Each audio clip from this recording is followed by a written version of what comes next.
Hello बच्चों, चलिए प्रश्न को देखते हैं। प्रश्न है निम्नलिखित में से कौन कौन एपी अर्थात समांतर श्रेणी है। यदि कोई समांतर श्रेणी है तो इसका सार्वंतर ज्ञात कीजिए और इनके तीन और पद लिखिए। हमें दिया गया है श्रेणी 1 की घात 2, 5 की घात 2, 7 की घात 2, 73, इसी प्रकार से आगे चलती रहती है।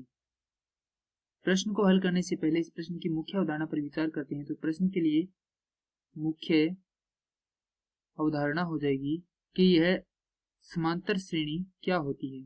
समांतर श्रेणी क्या होती है अर्थात हमें इसकी परिभाषा लिखेंगे तो हम यह बता पाएंगे कि जो श्रेणी दी गई है यह समांतर श्रेणी है या नहीं है। तो इसकी परिभाषा होती है वह अनुक्रम जिसके प्रत्येक दो कर्मागत पदों का अंतर समान रहे तो वह समांतर श्रेणी कहलाती है। अब यदि इसके प्रारूप के बारे में विचार करें तो यह होगी ए प्रथम, द्वितीय, तृतीय पद और इसी प्रकार यह हो जाएगा nवां पद। जो प्रथम पद है हम उसे ए द्वारा निरूपित करते हैं, द्वितीय पद को ए जोड़ डी द्वारा निरूपित करते हैं, तृतीय पद को ए जोड़ 2 डी द्वारा निरूपित करते हैं। इसी प्रकार अन्य पद को हम ए जोड़ n घटाव 1 गुणा में डी द्वारा निरूपित करते हैं। अब यदि हम यहाँ पर यह विचार करें कि डी क्या होता है, डी होता है सार्वंतर। इसे ज्ञात करने के लिए सूत्र होता है ए की घात ए एन घटाव 1वां पद अर्थात जो nवां पद है उसमें से उससे पहले वाला पद घटा देते हैं जहां पर n बराबर 1 नहीं हो सकता। अब यदि हम यहाँ पर n बराबर 2 लेते हैं अर्थात यह कौन सा पद हो जाएगा, द्वितीय पद हो जाएगा। तो उससे पहले वाला पद कौन सा होगा, उससे पहले वाला पद होगा प्रथम पद। अब यदि हम तृतीय पद लेते हैं तो यहाँ पर कौन सा आ जाएगा, द्वितीय पद आ जाएगा। अब हम यहाँ पर दो बार सार्वंतर निकालेंगे। हम यह देखेंगे कि दोनों बार सार्वंतर बराबर है तो यह समांतर श्रेणी होगी। अगर यह सार्वंतर बराबर नहीं है तो यह समांतर श्रेणी नहीं होगी। अगर यह समांतर श्रेणी है तो हम इसके तीन और पद ज्ञात करेंगे। सबसे पहले जो श्रेणी दी गई उसे लिखते हैं। श्रेणी है 1 की घात 2, 5 की घात 2, 7 की घात 2, 73, इसी प्रकार आगे चलती रहती है।